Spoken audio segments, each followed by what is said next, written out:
Dear friends, I'm glad to greet you all on Feygin Live, Wednesday, July 27th, 2 minutes past 10 Kiev time, and we're starting a new stream. It's a third stream on my channel today, but this one is probably the most waited for, Olexiy Arestovych. Glad to meet you here. Good evening. As usual, I request our viewers to share the links to this stream. There are over 120,000 of you watching it now. Subscribe if you have not done it yet to Feygin Live, Olexiy Arestovych, and Privateer Station if you have not yet subscribed. About 40,000 clicked like button. We do appreciate that, because there is no other way to promote these streams. It's just by word of mouth and your likes. We did not have a stream yesterday, so let's cover everything that happened in the last 48 hours.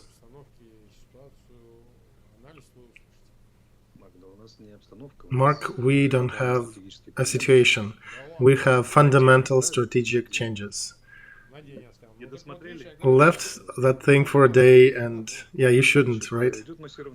So there is a massive relocation of Russian troops from Izum in the east to Kherson, Melitopol, Zaporozhye to the south. Second, there is an offensive happening throughout the whole Donetsk front, from Mariinka down to Avdiivka. They're trying to storm our fortified regions, basically smashing themselves into bits over these areas. I understand Donetsk and Lugansk forces will pretty much finish themselves there. They went also to try to get Seversk and Bakhmut. They have a minor tactical achievement. They got Ugledar electric station. But on the background of everything else happening, this is a minor event. So what I am going to do, I'm going to suggest a concept that, looking at everything they're doing, it appears they are refusing to continue the effort to capture Donetsk region in its entirety, but they're going to defense position throughout the front, and we're still yet to define if they're trying to get to defense from the get-go, or they're still trying to attempt and hit us a couple times and then transfer to a defense line. And their counter-offensive, counter-strikes have a goal of disabling our offensive, especially in the south, and leading everything to a zero-win situation, like in the Korean Peninsula back in the 50s. There is no other reason for them to relocate that many troops at this moment. And they're throwing troops to the two directions where they mostly expect our counteroffensive. It's in the south. And that's at the cost of removing them from the most important part of the front, from Popasny to Bakhmut. So if you take that and move them down south, you're basically weakening that area for Ukrainian offensive on the east. Yes, they tried to attack us in the east, to attack Slavyansk, Kramatorsk, and they figured there's no way for them to continue on that front. They will try, and they're still trying to keep our troops occupied, especially on the line Mariinka, Avdiivka.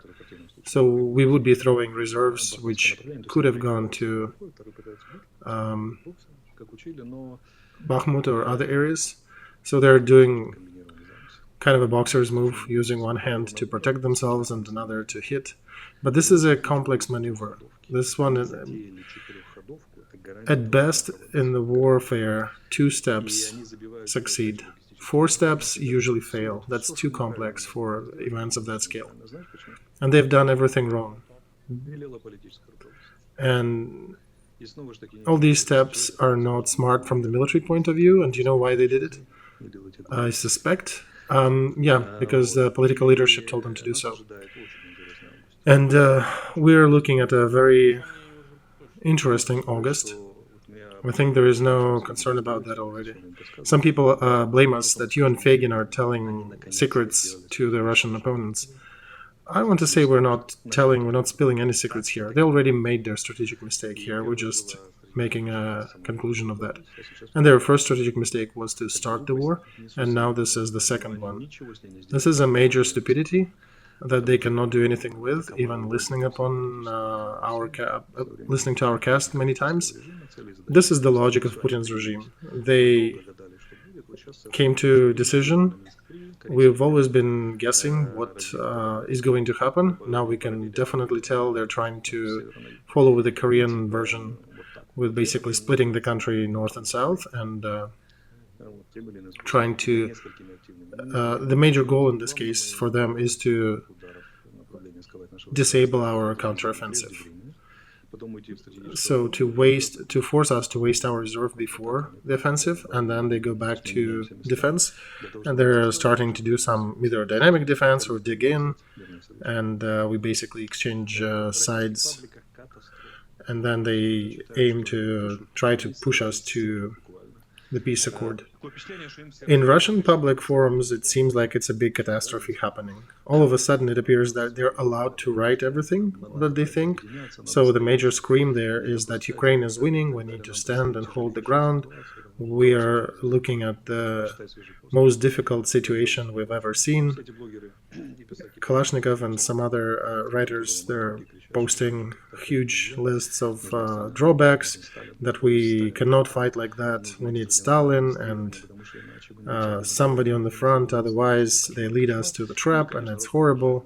And they a little bit hopeful that Ukrainian counteroffensive will fail, and perhaps we can stop them. And when we stop them, we need to refit all our Russian factories for the military needs, because Russians have prevailed ever since the Kulikov field against the Asian hordes. I can tell I was waiting for that day for 2 or 3 months. I was predicting certain elements of it, and now I can finally say that here it is. So following that replica before, that Feygin and Arestovych are giving up military secrets. How can you give up a military secret if you don't know it? So shedding the light on events is basically a different event from hiding it. We do not hide, and we do not speak too much. We think things over, and we try to show you the key moments in this war. So we're not just spreading rumors and doing text here, doing conversation. We're actually trying to analyze things and give you situation as is. Yes, some things can be omitted, and I think we still need to ask questions, and if it is not allowed to be discussed, at least it needs to be brought up and said, okay, this is a secret. And that is how we differ from Moscow lies and propaganda, from that asshole Konashenkov, the representative of the Russian army, who bullshits at every stand-up every day and doesn't even blush. Alright, so now let's talk about the southern direction and Antonov Bridge. I did discuss it with a few other experts already, but it is important to see what do you think. This is the third shelling that led to the holes of the size that bridge can be used for, I don't know, artistic performance. Russian troops can walk naked with feathers in their butts, but they cannot move heavy armament over that bridge. What was the purpose of it, of that shelling? Is it a signal to the defending troops in Kherson and Moscow command that at least you have a route to walk back on this bridge, leave the equipment, but you can still walk? Of course, this is still a consideration. There is a goal behind that action. I'll talk about it when it happens. And people who have military education, who are professionals, they can probably predict what is happening. I just cannot voice it. But gradual isolation of a theater of military action is a very sweet sound to every professional, every military professional. It's like showing a 3-foot cake to a little child. This can be either immediate or sudden, or it can be gradual. In both cases, it has its own logic, and we're following the path of a gradual logic. There is a logic behind it. I just cannot elaborate further to not harm the process. I will elaborate further when we complete that operation or get to that completion. But do you think in Moscow they realize what you're doing? I don't know, Mark. I am not entirely sure they realize reality in Moscow. But look, they're throwing their troops down south. How do they transport them? They use Kakhovskaya Dam, they use Antonov Bridge, they put railroad, additional layer on the railroad to let the tanks and alike to go on the railroad. So they basically cover the rails and with wooden blocks and let the equipment go over it. There are just 3 bridges that are relatively open for them now. Have they thrown a lot to that side of the river? Yeah, they did. They did relocate about 5 to 7 battalion tactical groups. In the current times, it is a lot. These times, even 3 or 4 battalion tactical groups is a lot. A month ago, remember we talked when 12 was kind of okay. Or the beginning of the conflict when 15-20 was not even a noticeable reinforcement because they had a ton. So these 5 battalion tactical groups are relocated forces, right? Yeah, they're airborne troops. Does it change the disposition of troops on the front? Well, in order to analyze that, we need to give a number of our troops on the front, and we cannot disclose that. It does change a little bit, because it does reinforce Russian troops, and it is probably the biggest group they ever had in that area, which is a sign they probably understand that everything is going to be happening here soon. So these are most battle-worthy parts they have right now. Their problem is they're light. It's still a light infantry. In order to really do heavy fighting, you need heavy troops. You need the ones with tanks and artillery, but airborne troops, even if you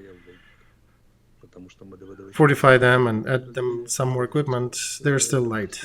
There is some logic. So, in essence, they're more maneuverable, and if things go real bad, they can run away across the bridge pretty fast. So, but yeah, things changed. I only left everything for one day and come back to this.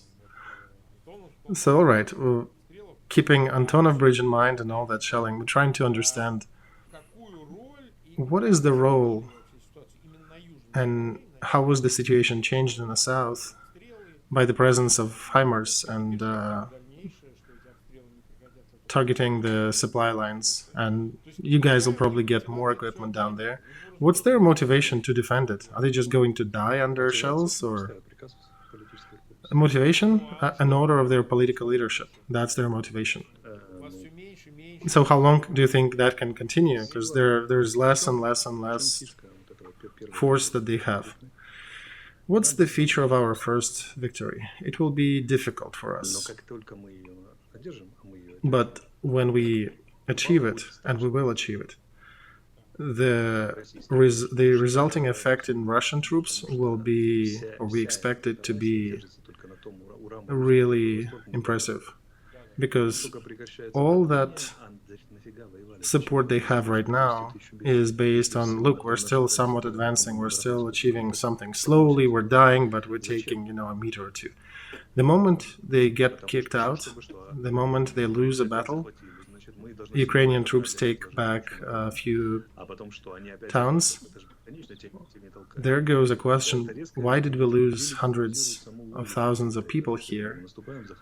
What for? When it's easy to advance when we are attacking, but when things are being taken away from us, that leads their army to a pretty quick moral crisis.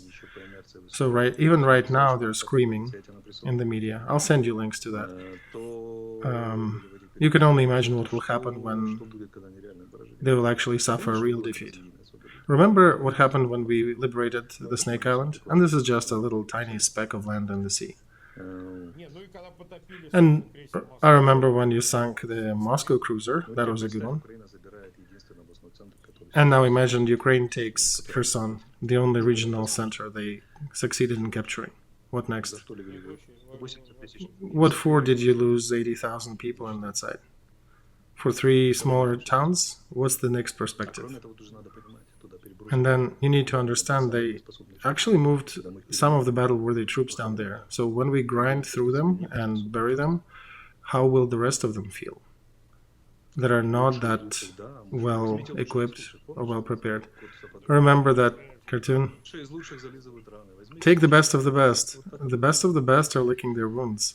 Take the next, and then all the way down to the worst of the worst. That's what they have. So our question, I guess, remains, how would the offensive go in the south? Let's say it's August. It will not be likely a frontal assault, right? I think, Mark, there won't even be a day when this offensive can be called it started. In some sense, it's already happening. So it'll be a gradual, slow grinding of all the Russian troops.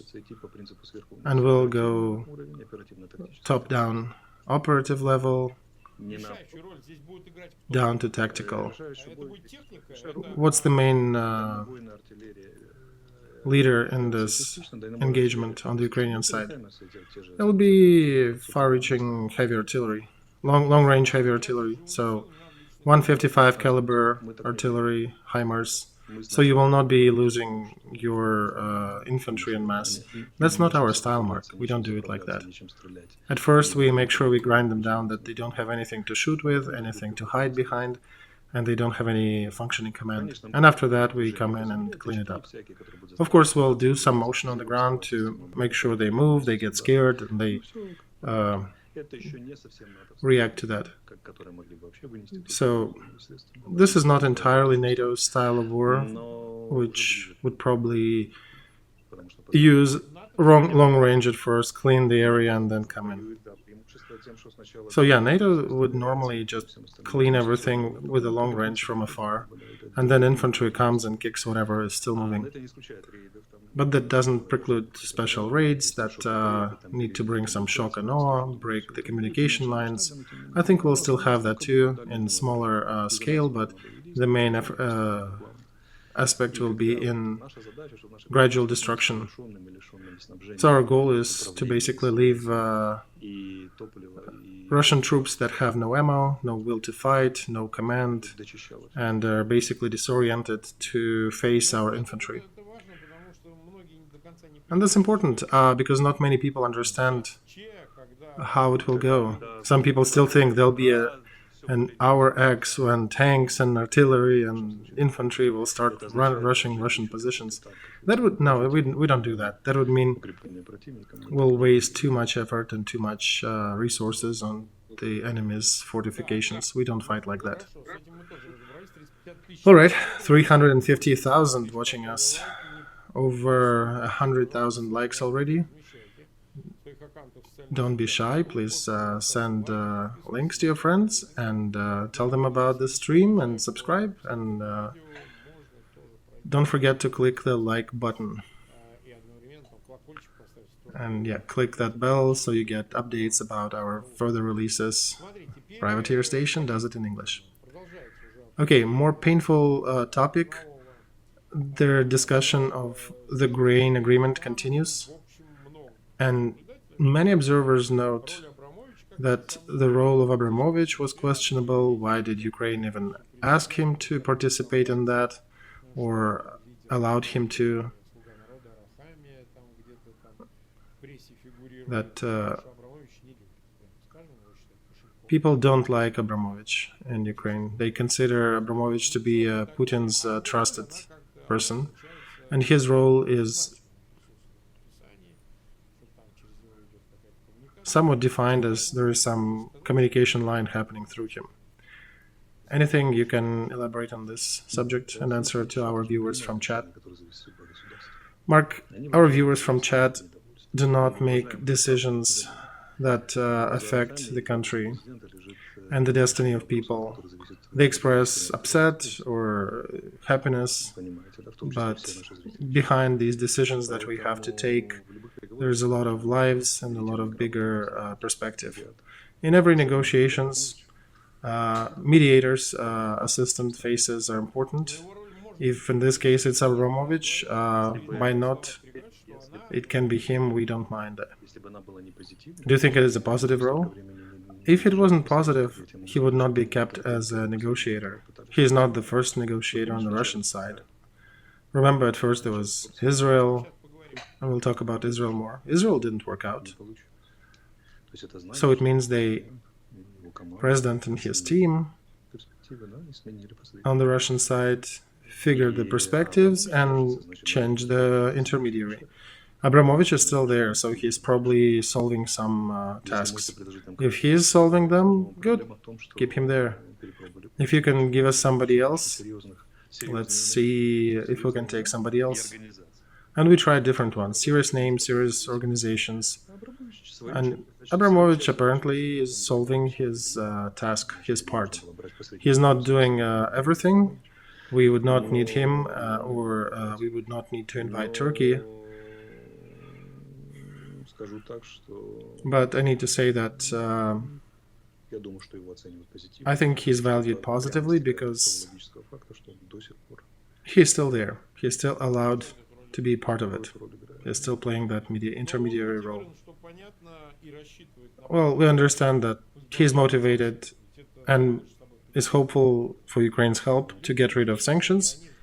On his behalf, people with money, they don't really care about us and people, they care about their money. You know, I don't really care about Abramovich money. I'm more interested in the tasks that Ukraine military are solving.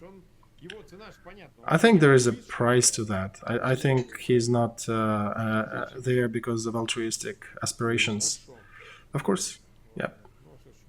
All right, we answered at least. Let's see.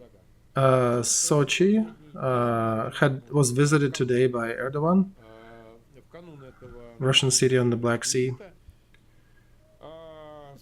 And before that visit, he made a public statement about Putin that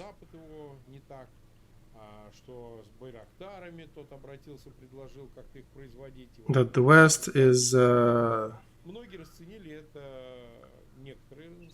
misunderstanding Putin, and that Putin asked him about Bayraktars too, and some people in the West said that Erdogan is stabbing his allies in the back and is a traitor.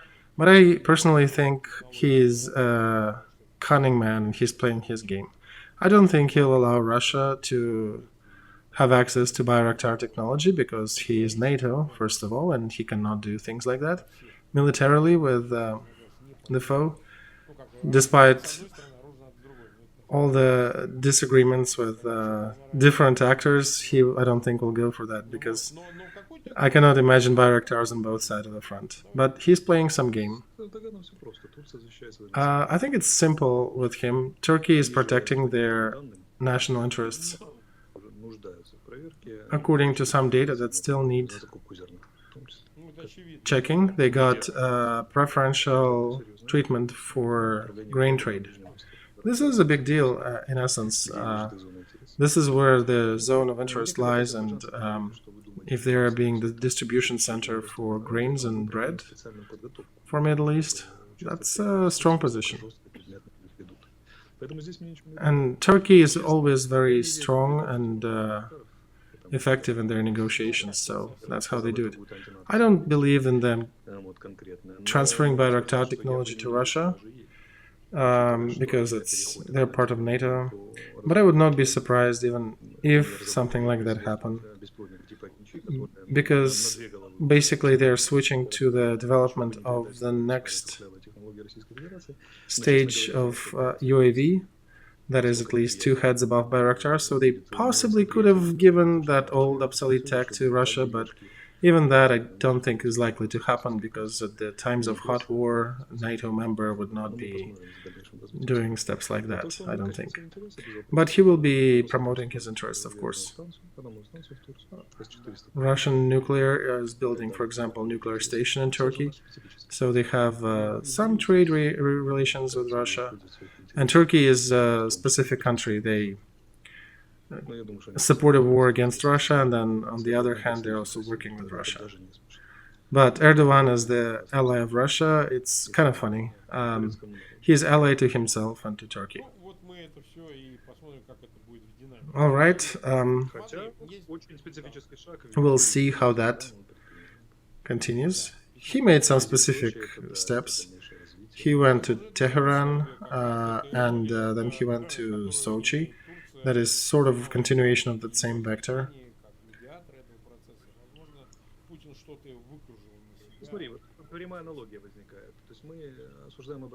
So perhaps as a mediator of that process with grain, that's what they're doing and talking to Putin this way. So see, we're blaming Abramovich. Maybe should we blame Turkey as well, because they're trying to be mediator in the grain process. Perhaps we should just acknowledge their interests and learn from negotiators to see how to defend our interests. All right, so Israel. After certain events, all of a sudden Netanyahu took a microphone, attacked Lapid and Hans, Minister of Defense. How could you pick up the fight with Russia, break relations with them? We've been building it for a while. This is our national security matter. We don't know the result, the outcome of elections there, but it is somewhat important. Israel is interesting for Ukraine. They got good air defense systems like Iron Dome.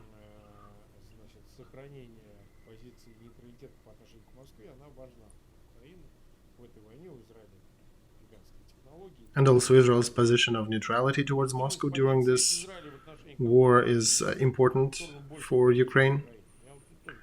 Do you think Israel's position may change towards more support for Ukraine? I will actually be talking to their television shortly. I got the invitation. Do you think that situation can be corrected, or as a result of their current election? I can say you even talked with the ambassador, right? Israel is defending their national interests, and it is in a very specific position. Netanyahu is proud of his pro-Russian politics, and he's trying to convince everybody that he done it to satisfy Israel interests. So there is a dilemma, though, that those people who are trying to get to power, they're usually screaming that the power is doing everything wrong.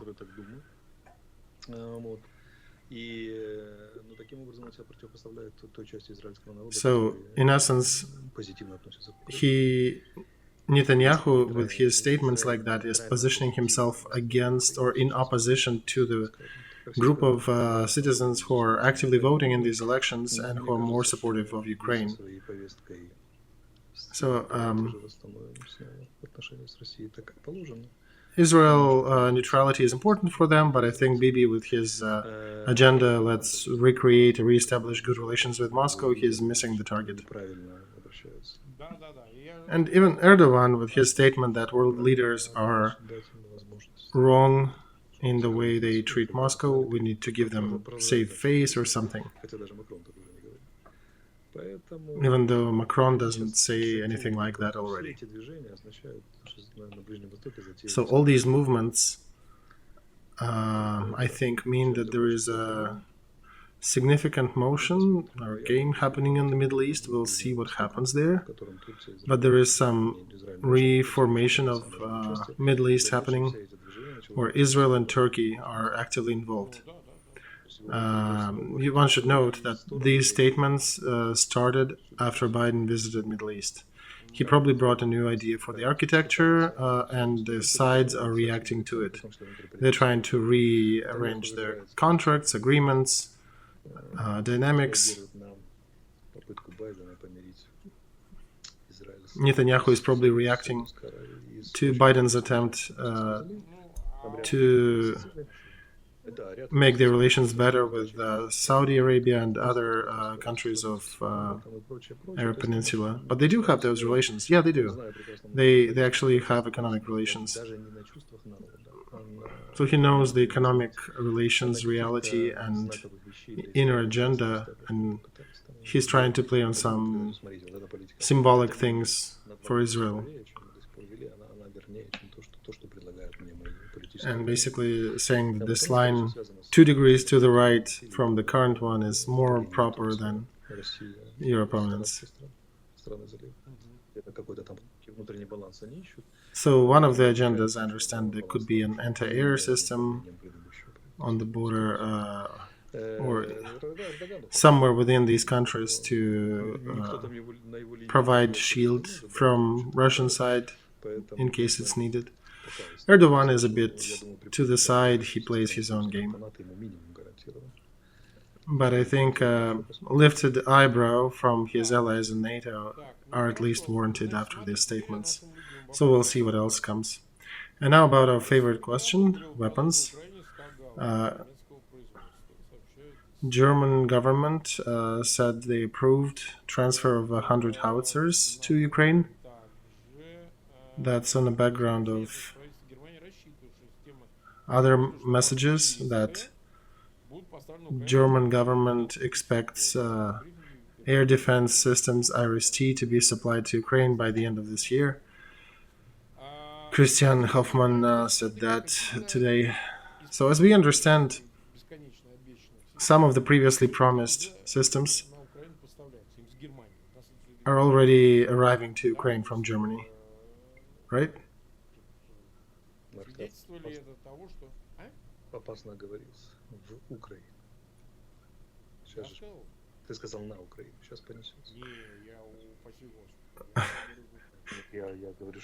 To Ukraine, not in Ukraine. There is a language difference in the way it is said in Russian to Ukraine and the way they say that in Ukraine. So Olexiy is catching Mark using the Russian version of that phrase. Mark says he's getting better, so he's just was sick and recovering, apologizing for the coughing and misusing the words. So what do you say about Germany? Germany has shifted their position several times. They keep moving the dates. They said October before, now they're saying end of the year. And one needs to keep a perspective that they're actually making it now. They don't even have it on their own military. I don't remember who owns the contract, but it's 18 of these complexes, and they're sending that to export. So it's not like they would have easily given them to Ukraine. They actually need to build them, and they need to build them for previously. They need to export units according to the contract they previously concluded with somebody, some third party. Then they do it, fulfill the Ukraine obligation and address their own internal needs. If we get them, that's a great weapon. Panzer Howitzer 2000, that's a very serious military machine, given that they're given in detachments, not single units. This is very significant support. This is basically goodbye to any Russian opponent where they appear on the front. So I suspect after these units arrive, we should have about 400 different countries supplied us different numbers. Poles gave us 60, Germans had 100, 20, 20, and 20 by some other players in Europe. So if not 400, at least over 300 we'll have. And that's a serious force. The paradox of this war is that Ukrainian army, out of the large-scale continental warfare with a stronger opponent, will exit as a stronger entity than it entered it as. Unlike Russian army that is losing its capacity, has lost a lot already. And remember, I told you they will be switching to defense after they took Lysychansk, and that's what's happening now. They took those cities at a huge loss to themselves, and now they have to start thinking their defense lines. There's no real operative reserve to continue offensive. In any case, it appears that the situation is leaning gradually but very steadily towards Ukraine in terms of new weapons and general strategic disposition. We talked about that before, but probably should repeat it again. Russian army was at its peak about 3 weeks ago, and it's going down now. And Ukrainian is continuing its climb. So it appears that up until we're completely refitted, we'll not reach that plateau. And then somewhere further out, there are additional UAVs, jet fighters, more armored vehicles,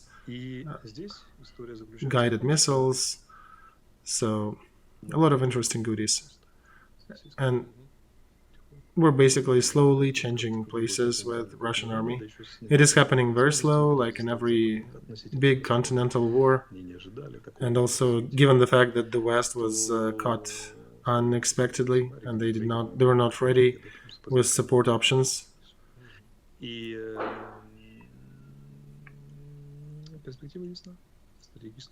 So perspective is rather clear. It's a strategic defeat of Russian Federation and Ukraine. It is now finally getting shaped up. So their only option is to somehow lead it to that Korean Peninsula situation. But in order to do that, they need to destroy our offensive capability, and we'll see how that goes. We'll see how that happens. So do we have a stream tomorrow?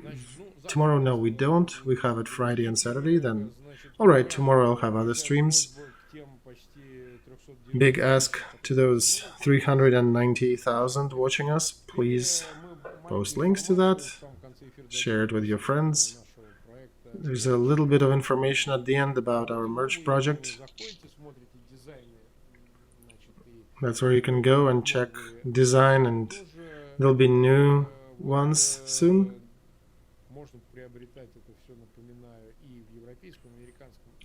And I remind one can buy them in European, American, or Ukrainian store. I think we're already at about 3,000 euros on the Ukrainian or European stores. We already sent money to Olexiy family. The boy really suffered some burns, and now we're looking for the next recipient. There'll be new support to the citizens of Ukraine who suffered from this war. Another project from OpenSea, beautiful works of digital artists, including those who actually were developing the graphics for our merchandise. So we do have links in the description of the video. Don't be shy, go check it out. Otherwise, thank you everybody. It was a great stream today, I think. Sorry for my coughing, I was a bit sick today. I'm doing a 7th show today, so I'm not in a good shape. And I'll try to be better soon. Olexiy, thank you so much. We're waiting for you in a day on Friday. And goodbye, everybody.